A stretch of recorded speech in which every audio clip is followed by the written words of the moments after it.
नमस्कार दोस्तों, अतुल्य भारत ज्योग्राफी के इस डिजिटल मंच पर मैं हंसराज चौधरी एक बार फिर से आपका स्वागत करता हूं। दोस्तों, आज का जो हमारा टॉपिक है वो परीक्षा की दृष्टि से काफी महत्वपूर्ण है और इसमें से कई प्रश्न पूछे जाते हैं। आज का हमारा टॉपिक है पिछोला झील। ठीक है, एक महत्वपूर्ण टॉपिक है, भूगोल और ऐतिहासिक दृष्टि से हमें इसका अध्ययन करना है। जब हम बात करते हैं पिछोला झील की, तो पिछोला झील कहां पर स्थित है, सबसे पहले हमें यह पता होना चाहिए कि यह झील कहां पर स्थित है। तो पिछोला झील स्थित है उदयपुर में। ठीक है, और हमें पता है कि उदयपुर को झीलों की नगरी भी कहा जाता है। तो ये जो पिछोला झील है उदयपुर की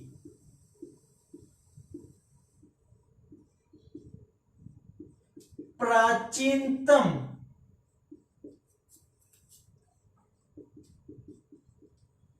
कृत्रिम झील तथा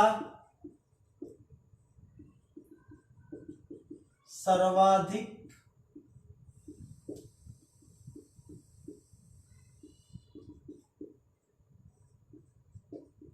सुंदर झील है। ठीक है, एक चीज ध्यान दीजिएगा, इस प्रश्न में कई बार स्टूडेंट्स कंफ्यूज हो जाते हैं कि राजस्थान की सबसे प्राचीनतम कृत्रिम झील और उदयपुर की सबसे प्राचीनतम कृत्रिम झील एक ही है या फिर अलग अलग है। तो एक चीज ध्यान दीजिएगा कि उदयपुर की जो प्राचीनतम कृत्रिम झील है वो कौन सी है, आपके पिछोला झील। जबकि हम राजस्थान की सबसे प्राचीनतम कृत्रिम झील के बारे में बात करें तो राजस्थान की सबसे प्राचीनतम कृत्रिम झील है आना सागर झील, जिसका निर्माण सन 1137 ईस्वी में अर्नोजी के द्वारा अजमेर में कराया गया था। जबकि उदयपुर की सबसे प्राचीनतम झील कौन सी है, पिछोला झील है, और पिछोला झील उदयपुर की सबसे सुंदर झील है। ठीक है, इस पिछोला झील का निर्माण, ठीक है, निर्माण किसके द्वारा कराया गया, तो 14वीं शताब्दी में।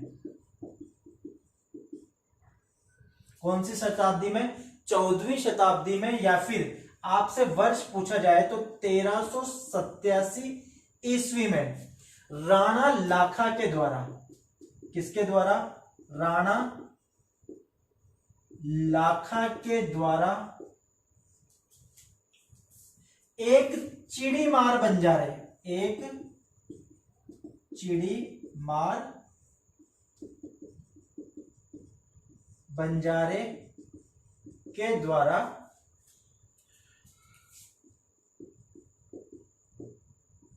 करवाया गया। इस चिड़ीमार बंजारे का नाम था पिच्छू अथवा छीतर। ठीक है, और इस बंजारे ने इस झील का निर्माण किसके लिए करवाया, अपने बैल की स्मृति में।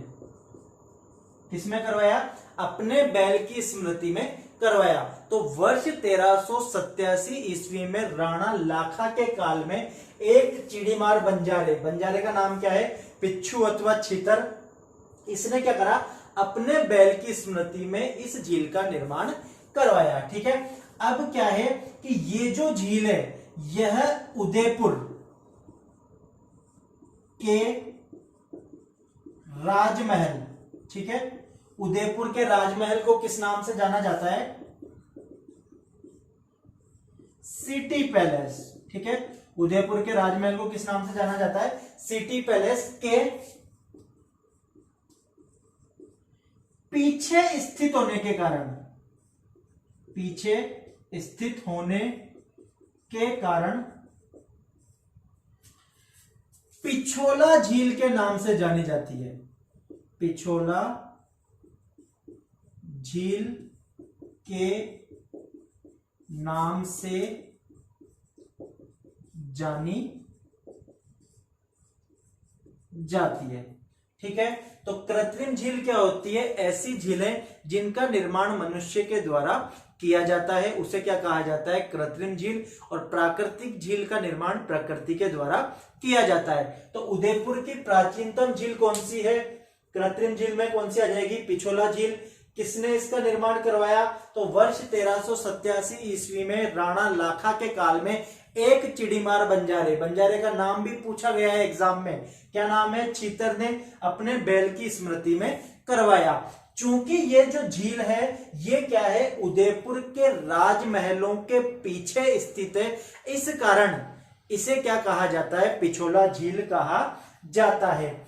इस झील में, पिछोला झील में जल की आपूर्ति, ठीक है, इस पिछोला झील में जल की आपूर्ति सीसरमा तथा बुझड़ा नदियों के द्वारा की जाती है। ठीक है, इस टॉपिक में हम जितने भी पॉइंट्स या जितने भी फैक्ट के बारे में चर्चा करेंगे वह राजस्थान लोक सेवा आयोग द्वारा आयोजित विभिन्न परीक्षाओं में पूछे गए हैं। एक भी ऐसा फैक्ट नहीं है जो परीक्षा में नहीं पूछा गया है। और परीक्षा की दृष्टि से सर्वाधिक महत्वपूर्ण टॉपिक है ये पिछोला झील। तो इस झील में जल की आपूर्ति किसके द्वारा की जाती है, सीसरमा तथा बुझड़ा नदियों के द्वारा की जाती है। इस पिछोला झील में दो टापू स्थित है। ठीक है, टापू, द्वीप कह लीजिए या फिर स्थलीय भाग कह लीजिए। तो ये जो दो टापू हैं ये क्या है, इस पिछोला झील के मध्य में स्थित है। इनके ऊपर दो क्या है, आप कह लीजिए बिल्डिंग्स कह लीजिए या कुछ भी कह लीजिए, दो बिल्डिंग्स बनी हुई है। पहला है जग मंदिर और दूसरा है जग निवास। ठीक है, जग मंदिर और जग निवास। जग मंदिर का निर्माण प्रारंभ 1620 ईस्वी में किया गया। और किसके द्वारा किया गया, महाराजा कर्ण सिंह के द्वारा।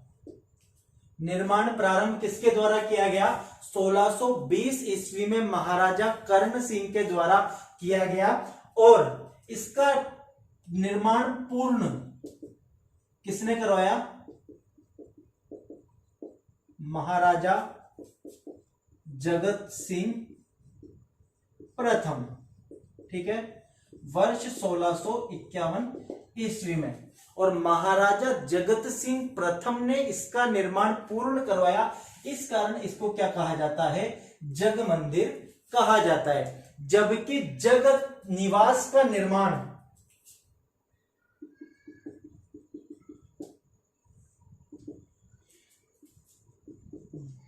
जगत सिंह द्वितीय के द्वारा करवाया गया। और कब करवाया गया, 1746 ईस्वी में। ठीक है, और जगत सिंह द्वितीय के नाम पर ही इसको क्या कहा जाता है, जग निवास कहा जाता है। तो पिछोला झील में दो टापू स्थित हैं। उन दो टापुओं के ऊपर, एक के ऊपर क्या बना हुआ है, जग मंदिर बना हुआ है, और एक के ऊपर क्या बना हुआ है, जग निवास बना हुआ है। जग मंदिर का निर्माण कार्य किसने प्रारंभ करवाया, कर्ण सिंह के द्वारा प्रारंभ करवाया गया। जबकि पूर्ण किसने करवाया, जगत सिंह प्रथम के द्वारा वर्ष 1651 में इसे पूर्ण करवाया गया। जबकि जग निवास का निर्माण किसने करवाया, जगत सिंह द्वितीय के द्वारा करवाया गया। और कब करवाया गया, वर्ष 1746 में इसका निर्माण कार्य पूर्ण करवाया गया। इस जग मंदिर में क्या है कि यहां पर खुर्रम शाहजहां, ठीक है, शाहजहां का नाम क्या है, खुर्रम। इस खुर्रम या शाहजहां ने अपने पिता, शाहजहां का पिता कौन है, जहांगीर, से विद्रोह करके यहां पर जग मंदिर में शरण ली थी। तो खुर्रम या शाहजहां ने वर्ष 1623 ईस्वी में अपने पिता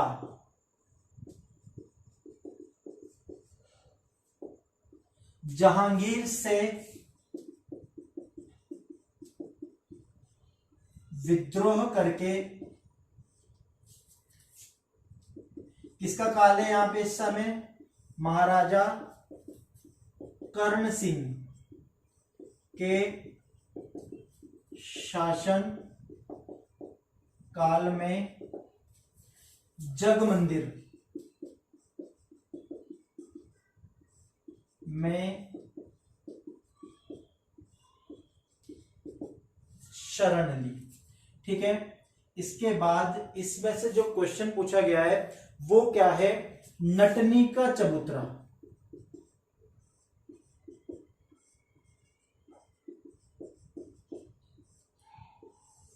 ठीक है, और एक चीज ध्यान दीजिएगा कि जब तक ये एग्जाम में नटनी का चबूतरा नहीं पूछा गया था तब तक किसी भी पाठ्य पुस्तक में इसके बारे में कहीं कुछ लिखा हुआ नहीं था, लेकिन जैसे ही ये प्रश्न परीक्षा में पूछा गया वैसे ही पाठ्य पुस्तकों में इसके बारे में आपको लिखा हुआ मिल जाएगा। ठीक है, नटनी का चबूतरा क्या है, आपसे केवल इतना सा पूछा गया था कि नटनी का चबूतरा किस झील के किनारे पर स्थित है। तो नटनी का चबूतरा किस झील के किनारे पर स्थित है, पिछोला झील के किनारे पर स्थित है। ठीक है, इस चबूतरे की एक कहानी है। देखिए 1728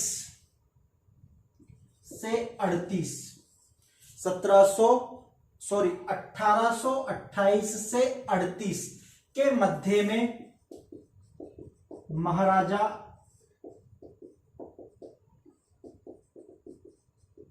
जवान सिंह का कार्यकाल है। ठीक है, कब, वर्ष 1828 से 38 के मध्य किसका कार्यकाल है, महाराजा जवान सिंह का कार्यकाल है। कहां पर, उदयपुर में। ठीक है, इन महाराजा जवान सिंह के काल में एक गलकी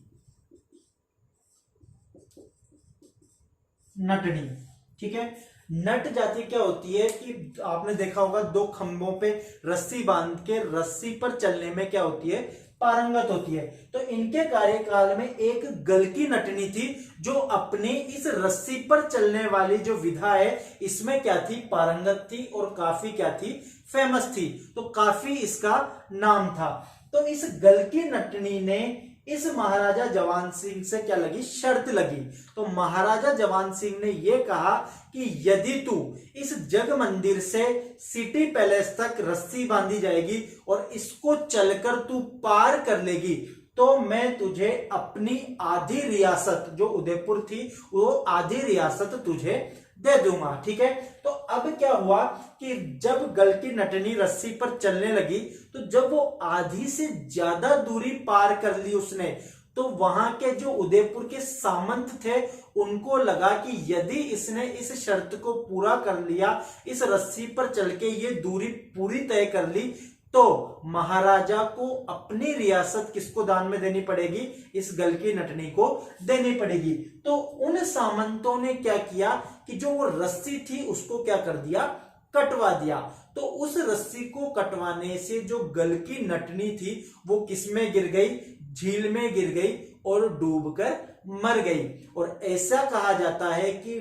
मरते समय उस गलकी नटनी ने उदयपुर के राजा को श्राप दिया। ठीक है, क्या श्राप दिया कि मैं तो मर रही हूं लेकिन तेरी आगे आने वाली 7 पीढ़ियों में भी कोई संतान नहीं होगी। और जब हम उदयपुर के शासकों को देखते हैं तो उसमें ये देखते हैं कि लगभग 7-8 पीढ़ियों तक जितने भी शासक हुए हैं वो सब गोद लिए हुए हैं, उनको उत्तराधिकारी जो है उदयपुर के वो क्या है, गोद लिए हुए हैं। लेकिन ये क्या है, केवल कहानियां हैं ऐतिहासिक दृष्टि से। ठीक है, तो आपको केवल इतना सा ध्यान रखना है कि जो नटनी का चबूतरा है वो किस झील के किनारे पर स्थित है, पिछोला झील के किनारे पर स्थित है। स्थान है वो बिजोरी। ठीक है, उस स्थान का नाम है बिजोरी। और कहीं कहीं पे आपको बिजोरी नटनी का नाम ही मिल जाएगा, उल्लेख मिलता है ऐसा। तो बिजोरी नामक स्थान पे गलकी नटनी का चबूतरा स्थित है, ठीक है। इसके पश्चात इस पिछोला झील में देश की सबसे पहली नाव चलाई गई, कौन सी? जो सौर ऊर्जा से संचालित थी, ठीक है। कौन सी? सौर ऊर्जा से संचालित नाव को चलाया गया, ठीक है। कौन सी झील में? पिछोला झील में ही देश की सबसे पहली सौर ऊर्जा के द्वारा चालित नाव का संचालन किया गया। किसमें किया गया? पिछोला झील में किया गया। और इसी झील के किनारे पर हवाला शिल्पग्राम स्थित है, ठीक है। ऐतिहासिक फैक्ट्स है तो इसको हम केवल इस प्रकार से समझ सकते हैं। और समझना क्या है, आपको ये फैक्ट याद रखने पड़ेंगे कि जो हवाला शिल्पग्राम है वो किस झील के किनारे पर स्थित है? पिछोला झील के किनारे पर ही स्थित है। तो ये पिछोला झील से संबंधित कुछ महत्वपूर्ण तथ्य हैं जो विभिन्न प्रतियोगी परीक्षाओं में पूछे गए हैं। उम्मीद करते हैं हमारे द्वारा जो आपको ये फैक्ट्स बताए गए हैं ये आपके लिए लाभकारी सिद्ध होंगे।